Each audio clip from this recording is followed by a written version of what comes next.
السلام علیکم ورحمۃ اللہ۔ ان الحمد للہ نحمده ونستعینه ونستغفره ونعوذ باللہ من شرور انفسنا ومن سیئات اعمالنا من يهده الله فلا مضل له ومن يضلل فلا هادي له وأشهد أن لا إله إلا الله وحده لا شريك له وأشهد أن محمدا عبده ورسوله أما بعد فأعوذ بالله السميع العليم من الشيطان الرجيم من همزه ونفخه ونفسه يا أيها الذين آمنوا اتقوا الله حق تقاته ولا تموتن إلا وأنتم مسلمون يا أيها الناس اتقوا ربكم الذي خلقكم من نفس واحدة وخلق منها زوجها وبث منهما رجالا كثيرا ونساء واتقوا الله الذي تساءلون به والأرحام إن الله كان عليكم رقيبا يا أيها الذين آمنوا اتقوا الله وقولوا قولا سديدا يصلح لكم أعمالكم ويغفر لكم ذنوبكم ومن يطع الله ورسوله فقد فاز فوزا عظيما أما بعد فإن خير الحديث كتاب الله وخير الهدي هدي محمد صلى الله عليه وسلم وشر الأمور محدثاتها وكل محدثة بدعة وكل بدعة ضلالة وكل ضلالة في النار قال الله تبارك وتعالى في القرآن المجيد والفرقان الحكيم إنا أنزلناه في ليلة مباركة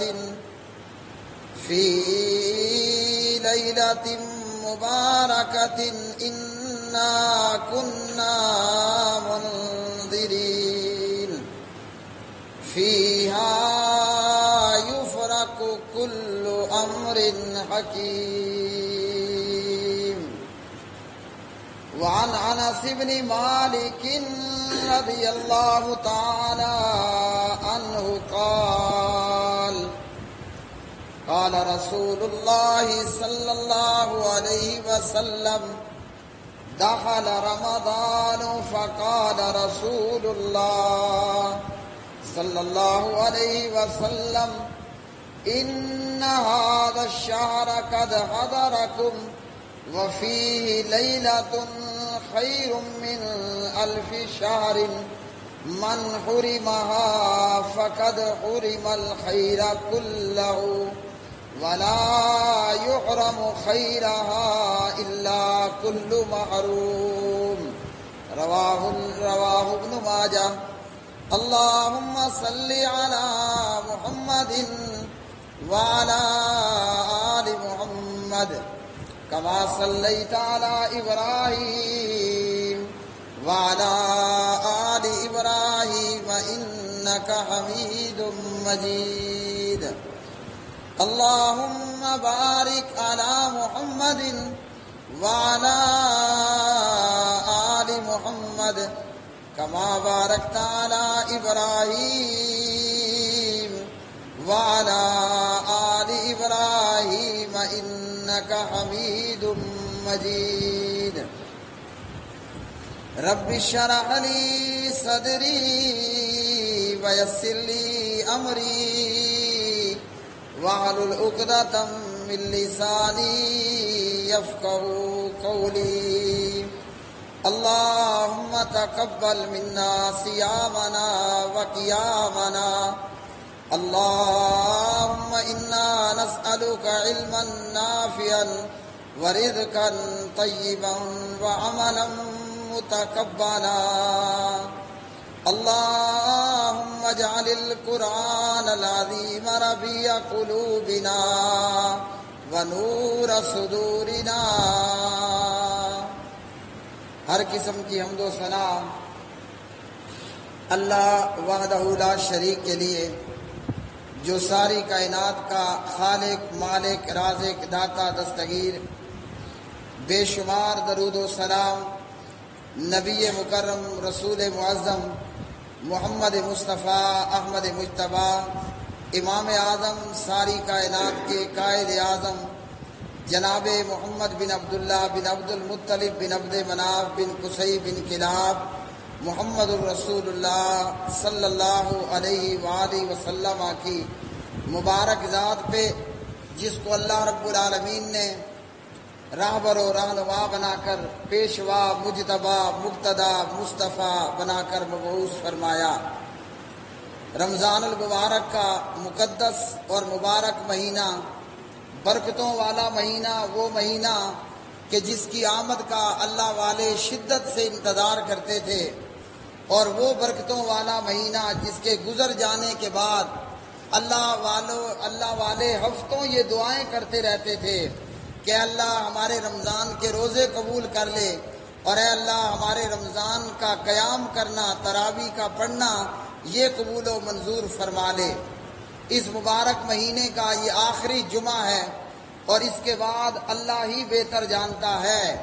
کہ آئندہ رمضان آنے سے پہلے ہم میں سے کون وہ زمین پر ہوگا اور کون ہوگا کہ جو کہ زمین میں دفن ہو چکا ہوگا. جو زندہ رہے اللہ رب العالمین اسے نیک اعمال کرنے کی توفیق عطا فرمائے، اور جو فوت ہو جائیں اللہ مجھ سمیت آپ سمیت ان کی قبروں پر اپنی ہزاروں ان گنت لاتعداد رحمتوں کا نزول فرمائے. رمضان المبارک کا یہ مقدس اور برکتوں والا مہینہ، اس مہینے میں بے شمار برکتیں ہیں اور اللہ رب العالمین کی بے شمار رحمتیں ہیں. یہ وہ مبارک مہینہ جس مبارک مہینے کا یہ آج آخری جمعہ ہے. اس مبارک مہینے میں جہنم کے دروازوں کو بند کر دیا جاتا ہے، اور جہنم کے دروازوں کو بند کر کے جنت کے دروازوں کو کھول دیا جاتا ہے کہ تاکہ جو جہنم سے بچنا چاہتا ہے وہ اچھی طرح اس مہینے کے اندر اپنی تربیت کر لے اور اپنی جہنم سے بچاؤ کا ذریعہ اور طریقہ حاصل کر لے. اور جو اللہ سبحانہ و تعالیٰ کی جنتوں کو حاصل کرنا چاہتا ہے وہ بھی اس مہینے کے اندر خوب محنتیں کر لے. کہ پیارے نبی علیہ الصلوۃ والسلام نے فرمایا رمضان کے روزے رکھنے سے ایمان اور ثواب کی امید کے ساتھ اللہ رب العالمین پچھلے گناہوں کو معاف کر دیتا ہے۔ قیام رمضان نماز تراویح پڑھ لینے پر بھی اللہ رب العالمین گزشتہ گناہوں کو معاف کر دیتا ہے، اور لیلۃ القدر کا قیام کر لینے پر بھی اللہ رب العالمین سابقہ گناہوں کو، پچھلے گناہوں کو اللہ وحدہ لا شریک معاف فرما دیتے ہیں۔ رمضان المبارک کا آخری عشرہ، اور یہ آخری عشرہ پیارے نبی علیہ الصلوۃ والسلام رات میں خود بھی جاگتے، عبادت کے اندر، تلاوت کے اندر، ذکر و اذکار کے اندر، دعا اور استغفار کے اندر گزارتے، اور اپنے اہل خانہ کو بھی پیارے نبی علیہ الصلوۃ والسلام جگاتے۔ اس آخری عشرے کے اندر لیلۃ القدر ہے، جو رات مبارک رات ہے، اور یہ رات ایسی رات ہے جو کہ 1000 مہینوں کی عبادت، 83 سال 4 ماہ کی عبادت سے بہتر رات ہے۔ اور یہ لیلۃ القدر وہ رات ہے کہ صحیح بخاری میں پیارے نبی علیہ الصلوۃ والسلام یہ فرما رہے ہیں، من قام لیلۃ القدر، جو بندہ لیلۃ القدر کی رات میں قیام کر لیتا ہے، قیام رمضان کر لیتا ہے، نماز تراویح پڑھ لیتا ہے۔ اب یہ قیام بھلے 2 رکعت کا ہو، یا یہ قیام 11 رکعت کا ہو، یا یہ قیام 20 رکعت تراویح کا ہو، پیارے نبی نے فرمایا کہ جو بھی لیلۃ القدر کی رات میں قیام کر لیتا ہے، اللہ وحدہ لا شریک اس کے گناہوں کو معاف فرما دیتے ہیں، اور اس کی سابقہ خطائیں مٹا دی جاتی ہیں۔ اس لیلہ مبارکہ اور اس بہترین رات کے متعلق قرآن مجید فرقان حمید سورۃ الدخان کے اندر پیارے نبی علیہ الصلوۃ والسلام پر نازل ہونے والے اس کلام اللہ کے اندر اللہ رب العالمین نے لیلۃ القدر کا ذکر فرمایا، اور اسی طرح نبی علیہ الصلوۃ والسلام نے بھی اپنی حدیث کے اندر بھی لیلۃ القدر لیلہ مبارکہ کا ذکر فرمایا۔ تو سورۃ الدخان کی پہلی آیت مبارکہ میں لیلہ مبارکہ، اور اسی طرح سورۃ القدر میں لیلۃ القدر یہ ایک ہی رات ہے۔ بعض لوگوں نے یہ سمجھا کہ سورۃ الدخان کی پہلی آیت میں لیلہ مبارکہ سے مراد جو ہے وہ شب برات 15 شعبان کی رات ہے، تو ایسا نہیں، بلکہ لیلہ مبارکہ اور لیلۃ القدر یہ ایک ہی رات ہے۔ اللہ وحدہ لا شریک اس مبارک اور قدر والی رات کے متعلق ارشاد فرماتے ہیں، اِنَّا أَنزَلْنَاهُ فِي لَيْلَةٍ مُبَارَكَةٍ إِنَّا كُنَّا مُنذِرِينَ فِيهَا يُفْرَقُ كُلُّ أَمْرٍ حَكِيمٍ، یقیناً ہم نے اسے بابرکت رات میں اتارا، بے شک ہم ڈرانے والے ہیں۔ اسی رات میں ہر ایک مضبوط کام کا فیصلہ کیا جاتا ہے۔ تو یہ لیلہ مبارکہ لیلۃ القدر ہے، شب قدر ہے، اور اللہ رب العالمین نے اس رات میں قرآن مجید فرقان حمید نازل فرمایا، اور یہ رات اس مبارک مہینے رمضان کے ہی مہینے میں ہے، جیسا کہ اللہ رب العالمین نے فرمایا، شہر رمضان الذی انزل فیہ القرآن، کہ رمضان کے اس مبارک مہینے میں اللہ سبحانہ و تعالیٰ فرماتے ہیں کہ قرآن مجید فرقان حمید نازل کیا گیا، اور یہ رات رمضان کے آخری عشرے کی تاک راتوں میں سے کوئی ایک رات ہے۔ یہی لیلہ مبارکہ ہے، یہی شب قدر ہے، اور یہی لیلۃ القدر ہے۔ اس رات میں ایک تو قرآن مجید کا نزول ہوا، اور اسی طرح اس رات میں فرشتوں کا اور روح الامین جناب جبریل علیہ السلام کا نزول ہوتا ہے، اور اسی طرح اسی لیلہ مبارکہ میں اور اسی شب قدر اور لیلۃ القدر میں ہی سارے سال میں ہونے والے واقعات و حالات کا فیصلہ کیا جاتا ہے، اور اس رات کی عبادت 1000 مہینے یعنی 83 سال 4 ماہ کی عبادت سے بہتر ہے۔ اور اللہ رب العالمین نے اسی لیلہ مبارکہ میں قرآن مجید نازل کیا۔ اس کا ایک مطلب یہ ہے کہ اسی رات میں نبی علیہ السلام پر قرآن مجید کا نزول نازل ہونا شروع ہوا، اور یا یہ کہ اسی رات میں لوح محفوظ سے اسے آسمان دنیا پر بیت العزت میں اتارا گیا جو کہ آسمان دنیا پر ہے، اور وہاں سے حسب ضرورت نبی علیہ السلام کی نبوی زندگی میں 23 سال تک مختلف صورتحال میں اور مختلف اوقات میں یہ قرآن مجید فرقان حمید پیارے نبی علیہ السلام پر نازل ہوتا رہا۔ نبی علیہ السلام اپنے گھر والوں کو بھی اس تعلق سے تعلیم دیتے لیلۃ القدر کے قیام کے حوالے سے۔ تو آپ صلی اللہ علیہ وسلم کی سنت مطابق ہمیں بھی چاہیے کہ ہم اس رات کا قیام کرنے کی کوشش کریں، جس طرح کے پیارے نبی جناب حضرت محمد الرسول اللہ صلی اللہ علیہ وسلم نے کیا، اور آپ صلی اللہ علیہ وسلم کی اس سنت پر عمل کرتے ہوئے جب ہم لیلۃ القدر کا قیام کریں گے تو اللہ وحدہ لا شریک ہمارے گزشتہ گناہوں کو معاف فرما دے گا اور گناہ ختم ہو جائیں گے۔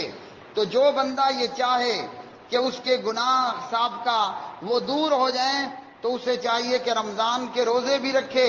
اور اسی طرح لیلۃ القدر کا قیام بھی کرے، اور اسی طرح رمضان پورے کے اندر نماز تراویح قیام رمضان کا بھی اہتمام کرے۔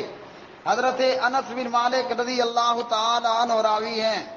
اور ابن ماجہ کی روایت علامہ البانی رحمہ اللہ تعالی فرماتے ہیں کہ یہ روایت حسن ہے۔ پیارے نبی علیہ السلام نے فرمایا ان هذا الشهر قد حضرکم، کہ یہ رمضان کا مہینہ آ چکا ہے، اور یہ ایک ایسا مہینہ ہے، فرمایا کہ اس مہینے کے اندر ایک رات ہے، اور وہ رات 1000 مہینوں سے بہتر ہے۔ جو اس کی سعادت سے محروم رہا وہ ہر بھلائی سے محروم رہا، اور فرمایا کہ لیلۃ القدر کی سعادت سے صرف وہی محروم ہوتا ہے جو کہ بے نصیب ہوتا ہے، جس کے نصیب خراب ہوتے ہیں اور نصیب خالی ہوتے ہیں۔ تو رمضان کا مہینہ خود مبارک مہینہ، اور اس مبارک مہینے میں قرآن کا پڑھنا اور تراویح کا پڑھنا وہ اپنی جگہ پر مبارک، اور اسی طرح اس مبارک مہینے کے اندر پھر اس لیلۃ القدر کا ہونا اور اس رات کا 1000 مہینوں کی عبادت سے بہتر ہونا،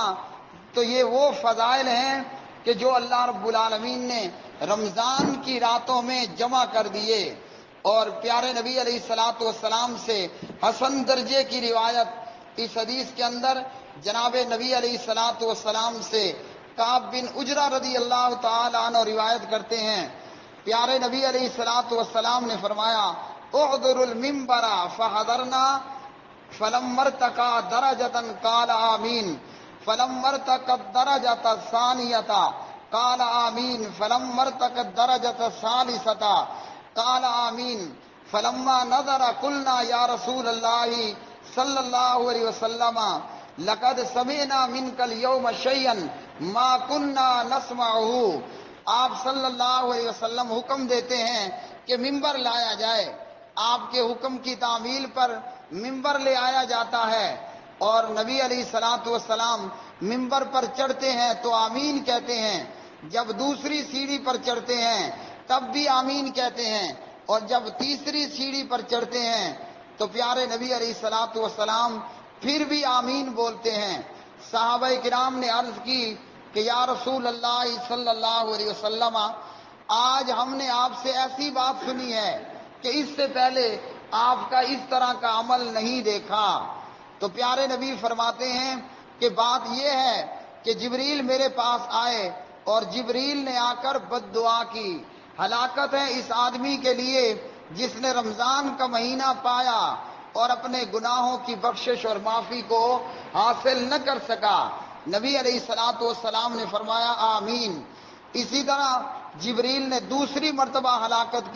کی دعا کی اور فرمایا کہ ہلاکت ہے اس شخص کے لیے کہ جو بندہ اس کے سامنے نبی علیہ السلام کا ذکر کیا جائے اور وہ آپ صلی اللہ علیہ وسلم پر درود نہ پڑھے، صلی اللہ علیہ وسلم نہ کہے۔ تو پیارے نبی علیہ السلام نے اس پر بھی آمین کہا۔ جب پیارے نبی علیہ السلام تیسری سیڑھی پر چڑھتے ہیں تو فرمایا کہ جبریل نے اس موقع پر یہ بد دعا کی کہ جو شخص اپنے ماں باپ یا دونوں میں سے کسی ایک کو بڑھاپے میں پاتا ہے اور اپنے ماں باپ کی خدمت نہیں کرتا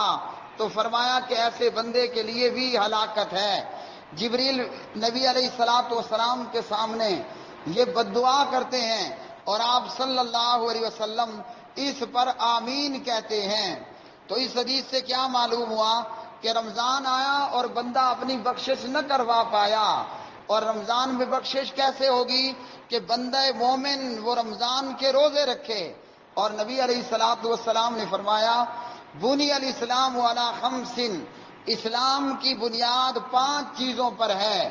اور ان 5 چیزوں میں سے ایک لا الہ الا اللہ محمد الرسول اللہ کا اقرار ہے،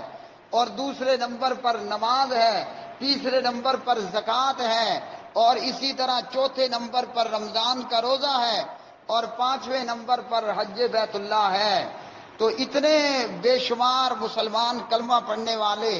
رمضان آتا ہے مگر بغیر کسی عذر کے وہ روزے کو چھوڑ دیتے ہیں، تو یہ وہی بد نصیب لوگ ہیں کہ جبریل بد دعا کر رہا ہے۔ اب جبریل جیسا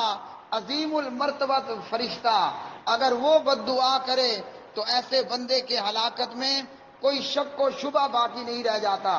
اور جبریل وہ ہے کہ آسمانوں پر جبریل کا مسکن ہے،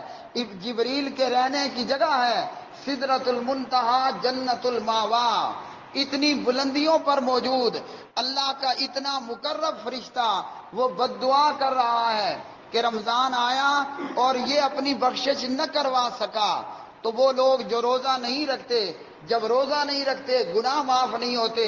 تو جب رمضان گزر گیا روزہ نہ رکھا اور گناہ معاف نہ کروا سکے اور اپنی بخشش نہ کروا سکے تو ایسے لوگوں کے لیے جبریل نے بد دعا کی، اور پھر جبریل کی بد دعا پر امام کائنات جناب محمد الرسول اللہ صلی اللہ علیہ وسلم آمین کہنے والے ہوں تو ایسے بندے کے کباڑہ ہونے، ایسے بندے کے تباہ ہونے، ہلاک ہونے میں کوئی شک و شبہ اور کوئی جو ہے وہ کسر کمی باقی نہیں رہتی۔ دعا یہ ہے کہ اللہ رب العالمین ہمیں روزے رکھنے کی بھی توفیق عطا فرمائے، اور ہمارے رمضان کا روزہ ایسا ہو کہ ہم جناب جبریل کی بد دعا کا اور جناب محمد الرسول اللہ صلی اللہ علیہ وسلم کی اس بد دعا پر آمین کا نشانہ نہ بنے، ورنہ جو روزہ نہیں رکھتے وہ اس بد دعا کا شکار ہوتے ہیں، اور جو روزہ رکھ کر روزے کی شرائط کو پورا نہیں کرتے وہ بھی اس بد دعا کا شکار ہوتے ہیں۔ تو بے شمار اور سینکڑوں ہزاروں لوگ رمضان آئے گا ہٹے کٹے، کوئی عذر، کوئی بیماری، کوئی سفر، کوئی تکلیف، کوئی جو ہے ایشو نہیں، لیکن اس کے باوجود رمضان کا روزہ نہیں رکھیں گے، اور ایسے بھی بے شمار لوگ موجود ہیں رمضان کا روزہ رکھ لیں گے مگر نمازیں پڑھنا نصیب نہیں ہوں گی۔ تو یہ بھی وہی لوگ ہیں کہ جو جبریل کی بد دعا کا اور پیارے نبی علیہ السلام کی اس بد دعا پر آمین کا نشانہ بنتے ہیں۔ اسی طرح پیارے نبی علیہ السلام نے اپنی احادیث کے اندر رمضان المبارک کے اختتام پر ایک اور چیز جس کے تعلق سے ہمیں تعلیم دی وہ ہے صدقہ فطر ادا کرنا۔ حضرت عبداللہ بن عباس رضی اللہ تعالی عنہما راوی ہیں، مسند امام احمد ہے اور ابن ماجہ کی روایت ہے، نبی علیہ السلام نے صدقہ فطر، یہ زکوٰۃ الفطر بھی مسلمان پر فرض کی ہے۔ فرماتے ہیں فرض رسول اللہ صلی اللہ علیہ وسلم زکوٰۃ الفطر طہرۃ للصائم من اللغو والرفث، کہ پیارے نبی نے صدقہ فطر فرض کیا ہے۔ صدقہ فطر کی فرض ہونے کی پہلی علت یہ ہے کہ روزے دار کی بےہودگی اور فحش باتوں سے پاک کرنے کے لیے روزے دار سے اگر نہ چاہتے ہوئے اور اس طرح اگر کوئی معاملہ ہوتا ہے کہ وہ کوئی ایسی غلط بات کہہ بیٹھتا ہے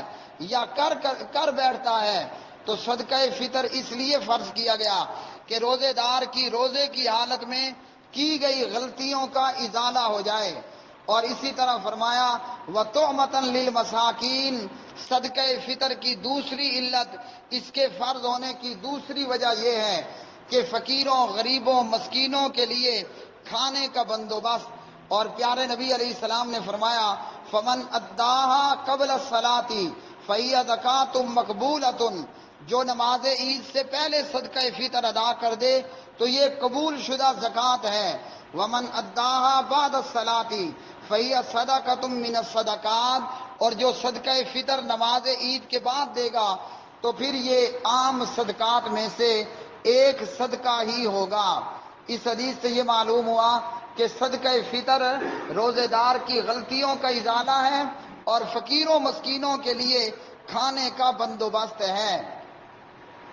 اب یہ صدقہ فطر کس طرح اور کس صورت میں دینا ہے؟ عن ابن عمر رضی اللہ تعالی عنہما قال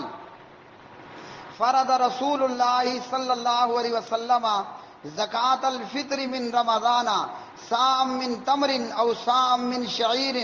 علی العبد والحر والذکر والانثى والصغیر والکبیر من المسلمین۔ بخاری مسلم کی یہ روایت، جناب نبی کریم علیہ السلام نے فرمایا رمضان کا صدقہ فطر اس کی مقدار 1 صاع ہے، اور 1 صاع بنتا ہے 2.5 کلو۔ یہ 2.5 کلو صدقہ فطر دینا ہے اور ہر مسلمان کو دینا ہے، بھلے وہ غلام ہو، آزاد ہو،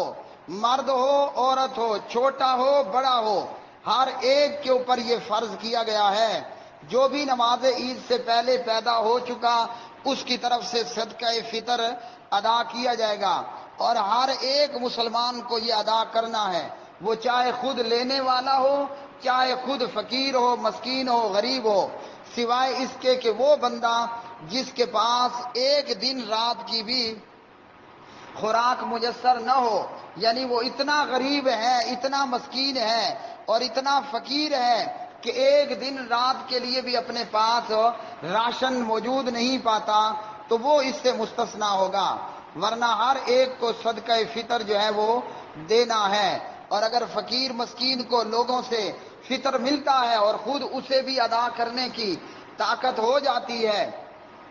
تو ایسا مسلمان خود بھی صدقہ فطر ادا کرے گا، اور یہ نماز عید سے پہلے ادا کرنا ہے۔ حضرت عبداللہ بن عمر رضی اللہ تعالی عنہما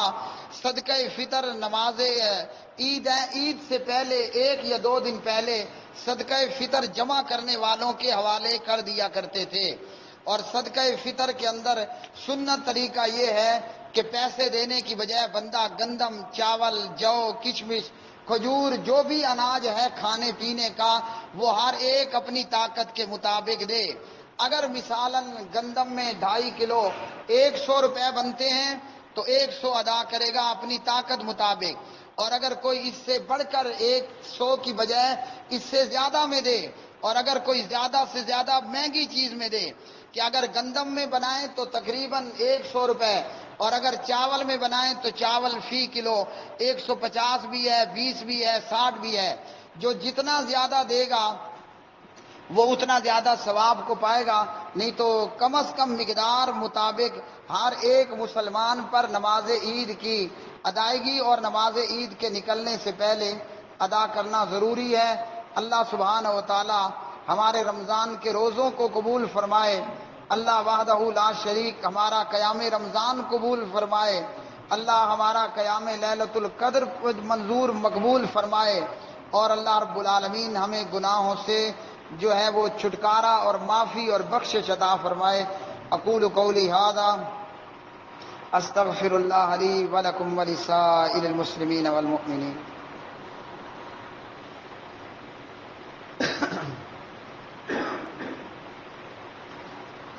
ان الحمد للہ نحمده ونستعینه ونستغفره ونعوذ باللہ من شرور انفسنا ومن سیئات اعمالنا من يهده الله فلا مضل له ومن يضلل فلا هادي له سبحان ربك رب العزة عما يصفون وسلام على المرسلين والحمد